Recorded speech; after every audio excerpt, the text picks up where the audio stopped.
इस बीच एक बड़ी खबर मिल रही है। एसआई पेपर लीक केस से जुड़ी ये बड़ी जानकारी है। बाबूलाल कटारा को 10 सितंबर तक रिमांड पर भेजा गया है।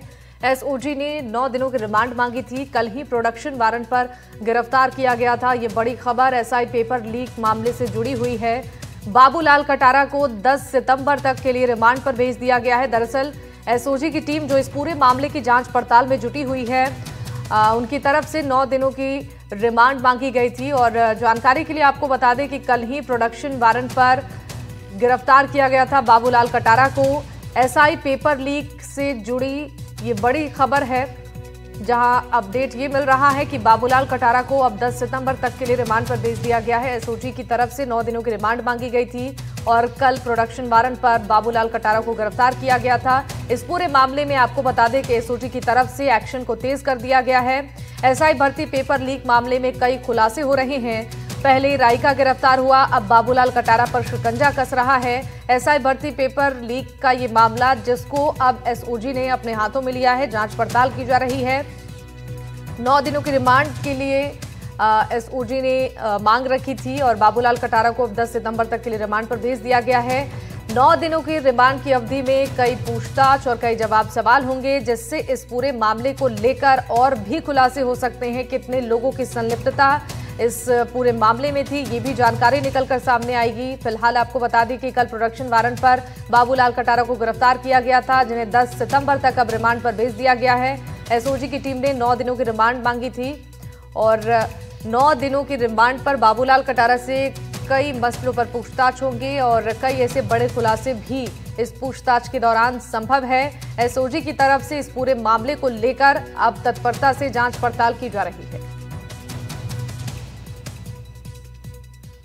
इस खबर पर ज्यादा जानकारी देंगे हमारे सहयोगी सोमू आनंद, हमारे साथ लाइव जुड़ चुके हैं। सोमू, आपसे जानना चाहेंगे, एसआई पेपर लीक मामले से जुड़ी ये जो जानकारी मिल रही है कि 10 सितंबर तक अब बाबूलाल कटारा को रिमांड पर भेजा गया है, कई बड़े खुलासे अभी होने बाकी है। सोमू, फिलहाल क्या कुछ एक्शन अब तक इस पूरे मामले में एसओजी की तरफ से लिया गया है? बिल्कुल, देखिए, अब तक अगर एक्शन की बात करें तो आरपीएससी के 2 पूर्व सदस्य बाबूलाल कटारा और रामू राम रायका, ये दोनों गिरफ्तार हैं और इन दोनों से पूछताछ होगी। क्योंकि सबसे अहम बात यह है कि रामू राम रायका के बेटे और बेटी, इन दोनों को पेपर कहां से मिला, इसकी जांच जो है एसओजी कर रही है। इन दोनों को जो पेपर मिला था वो हैंड रिटन फॉर्मेट में मिला था और इसी पेपर की तैयारी के बाद इन्होंने करीब 90% स्कोर किया था। और जब एसओजी ने दोबारा से टेस्ट लिया तो वो 10% अंक हासिल करने में भी नाकामयाब रहे। जाहिर है, इससे ये पता चलता है कि किस प्रकार से पेपर के जरिए बड़े पैमाने पे जो अभ्यर्थी हैं वो इस पूरे ट्रेनिंग में सफल हुए हैं।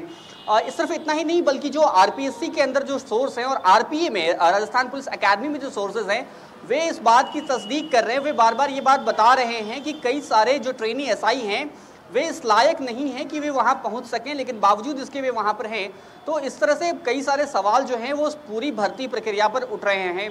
साथ ही साथ युवाओं की मांग भी है कि ये भर्ती प्रक्रिया जो है अभी रद्द की जाए, लेकिन ऐसा होता हुआ अभी तुरंत में संभव नहीं दिख रहा है। देखिए, अगर आंकड़ों के हिसाब से हम बात करें तो 800 से अधिक जो सिलेक्शन है ट्रेनी एसआई का वो हुआ है, वो ट्रेनिंग ले रहे हैं और अभी तक 38 जो ट्रेनी एसआई हैं उनकी गिरफ्तारी हुई है। कुछ और रडार पर हैं। अगर इस हिसाब से देखें भी तो अगर इतनी ही और गिरफ्तारी होती है फिर भी यह आंकड़ा 10% से कम का रहता है।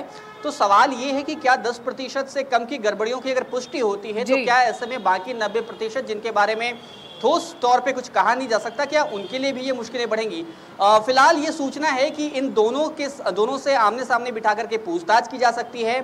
इस बात का पता लगाना बहुत जरूरी है कि आरपीएससी के मेंबर रहते हुए इन दोनों ने किस तरह की अनियमितताएं की, किस तरह की गड़बड़ियां परीक्षाओं में की, क्योंकि कई सारी परीक्षाएं इन दोनों के जो दोनों सदस्य थे तब हुई हैं।